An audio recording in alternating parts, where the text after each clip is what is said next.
السلام عليكم ورحمة الله وبركاته كسو داوة توكو سوماليزم maanta waxaan jeclaan lahaa inaan ka faalloodo waxa loo yaqaano TDFH fadlan marka hore is barano magacaygu waa Cabdi Jabbaar Sheekh Axmed maanta waxaan jeclaan lahaa inaan si fiican ugu faalloodo waa maxay falanqaynta TDFH or SWOT analysis sida kale aad u taqaanid TDFH ma ahan erayo Ingiriis ah waa erayo af Soomaali ah waa erayadii aad u taqaanid SWOT analysis SWOT analysis badanaa wax badan waad soo qaadatay qaasatan ardayda maamulka iyo maareynta soo bartay waxay soo qaateen wax loo yaqaan SWOT analysis so maanta waxaan baran doonaa SWOT analysis wax loo yaqaan af Soomaali ahaan iyo sida loo isticmaalo cidda isticmaashay dhammaan waxaan ka bixin doonaa sharaxaad guud TDFH waxay u taagan tahay SWOT analysis waa maxay TDFH ama SWOT analysis TDFH waxa waaye waa qaacido loo maray sida lagu ogaan karo mustaqbalka shirkadda waa nidaam ay isticmaalaan kooxda maamulka shirkadda ayagoo ku cadeynaya gudaha iyo dibadda shirkadda oo saameyn ku yeelan doonto qaabka ama habdhiska mustaqbalka shirkadda waxa muhiim ah inaan si fiican sharaxaad guud ugu bixiyo TDFH dhinaca kale marka loo qaado hadana waxaan dhahay SWOT analysis TDFH waxaan dhahay erayadan waa eray af Soomaali ah waxay shirkadda gudihiisa shirkadda waa laba nooc ama ururka andaya waa laba nooc ururada marka waxa jirto wax internal and external loo yaqaano afka Ingiriiska oo waxa ka dhacay gudaha ururka iyo gudaha shirkadda iyo binaanka shirkadda waxa jirto caqabado ka haysto gudaha shirkadda iyo caqabado ka haysta binaankiisa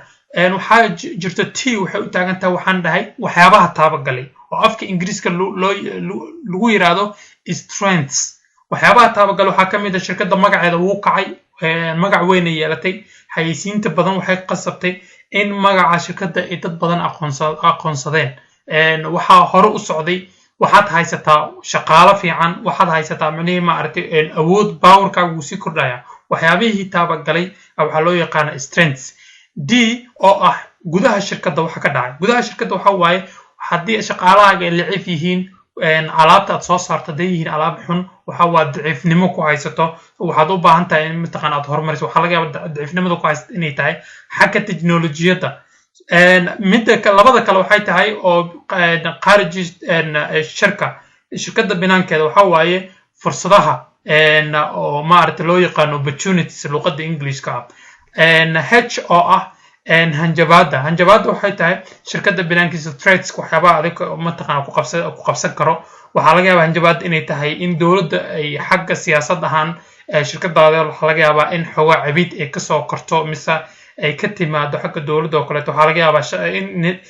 systemka HR-ka oo human resource management-ga oo adiga qaybta shaqaaleynta shirkaddaada inay lacif tahay oo xagga dawladda ay u baahan tahay in shaqaale badan aad qaadato marka hanjabaada waxa laga yaabaa xagga waxay ka soo aadi kartaa loolanka tartanka aad suuqa kula jirto marka aday kugu xiran tahay hadba hanjabaadada nooca mataqaan ku soo wajihi karto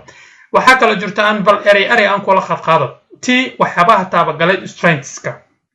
waxyaabaha taabagalay waxay tilmaamaysaa taabayaasha sifooyinka wanaagsan waxyaabaha wanaagsan aad qabatay oo shirkadda gudihiisa ku suurtagalay guusha horumarka aad gaartay waxa loo yaqaan waxyaabaha taabagalay hadafyadii aad u asaastay ururkan waxa waaye maxaa taabagalay maxaa mataqaan ma aragtay horumari waxaad ku ogaan kartaa waxyaabaha taabagalay qaybtan waxa loo baahan inaad si fiican u tafatirtid waxa kale oo jirto daciifnimo oo u taagan D-da daciifnimadu waa qaybta labaad TDFH-ka waxayna tilmaamtaa daciifnimada ka jirta gudaha shirkadda waa haddii shaqaalahaaga aysan horumarsan xirfado fiican aysan lahayn waa daciifnimo adiga kusoo wajahaysa xagga tiknoolajiyada hadaadan ku fiicnayn waa daciifnimo daciifyada alaabtaada haddii alaab xun aad soo saarto waa daciifnimo haddii kasta marka macaamiisha ay ka cararayaan waa daciifnimo marka daciifnimadu waa inaad si fiican u qeexad si go'aankaaga ugu wanaagsanaada go'aanka mustaqbalka aad qaadan doonto ugu wanaagsanaada qaybtan waxaa loo baahan in si gaar ah loo horumariyo sababtoo ah waa halka shirkadda ay ka liidato waa inaad xoogga saartaa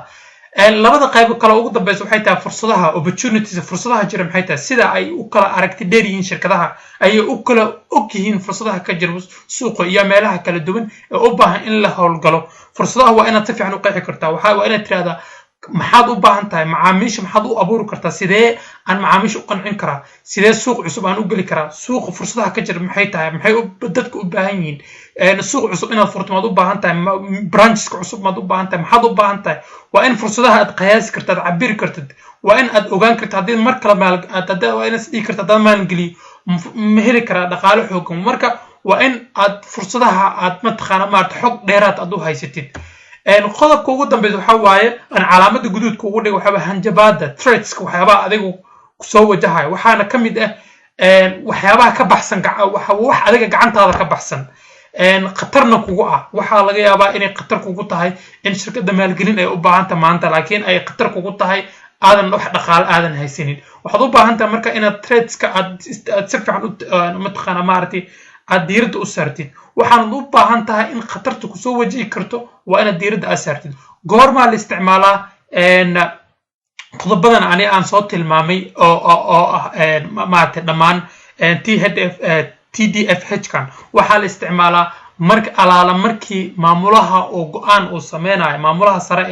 ee organizationka oo go'aan uu sameynayo waxaa kaloo jiro maartay qodobo badan aan hore aan ugu faalo tusaale ahaan website-ka Tuko Somalism markaad gashid waxaad arkaysaa falanqaynta aan ka bixiyay sida aan u qoray ayadoo faahfaahsan waxaad ka helaysaa website-ka oo waxaad ku qoraysaa falanqaynta TDFH oo SWOT analysis waxaadna ka heli kartaa website-keena Tuko Somalism arrintan falanqaynta ku saabsan aad baan maartay aan wax badan aan kaga hadlay wax badan baan ka qoray koorsooyinkii waxa maamulka ganacsiga caalamiga waan kaga hadlay ayadoo faahfaahsan halkaan aad ka helaysaa maartay waxaad ka booqan kartaa halkaas fadlan isku day inaad booqatid si aad wax badan ugu ogaatid qaybtan waa mar walba muhiim inaad wax badan ka fahantid maamul haddii aad tahay business owner mise milkiilaha ganacsiga waxaad u baahan tahay afartan shay inaad si fiican u qeexi karto afartan shay waxay kaa saacidaysaa inaad go'aan fiican aad ka qaadan kartid ana diiraddan aad saari karto mustaqbalka shirkadda waa waxa kaliya adiga aad is leedahay waad ku ogaan kartaa wax walbana aad ka qorayso waxa loo baahan yahay in si diiradda aad u saartaa tiraado maxaa ku wajihi kara maxaan ku soo wajihi karin maxay tahay go'aamada aad ka qaadan kartaa afartan shay markaad qayb walbaba labada shirkadda gudihiisa ka dhacayo iyo labada shirkadda binaankiisa waxa loo baahan inaad si fiican u qeexdid markaad si fiican u qeexdid waxaad ka qaadan kartaa go'aanka ah xagee aad u socotaa xageena ka socotaa waana go'aan ugu wanaagsan inaad ka qaadato waxaan in leeyahay mahadsanid fadlan share ku dhufo maart share garee lagna ku dhufo information kaasoo faahfaahin waxaad ka heli kartaa website-ka naga tukosomalism.com ama tukosomalism.so ama .net waad mahadsantihiin dhammaantiin akhyaarta